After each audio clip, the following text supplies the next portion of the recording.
akalak ay gagantin natin si Madam na. Dahil sa ginawa niya sa akin habang tulog ako, nilagyan ako ng tubig sa bunganga. Ako naman gaganti ngayon. Itong towel niya. Yan natin na holding. No? Kaya gagantihan natin si Madam. Boss, parang tawid. Oh. Sabi mo.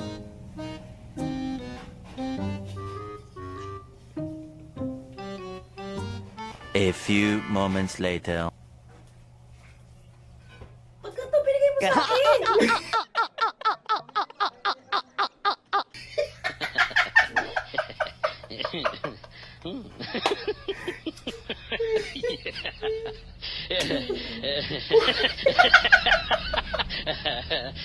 Ice cream yummy. Ice cream good. Oh, diba? Gaganti na Ice cream tayo. yummy.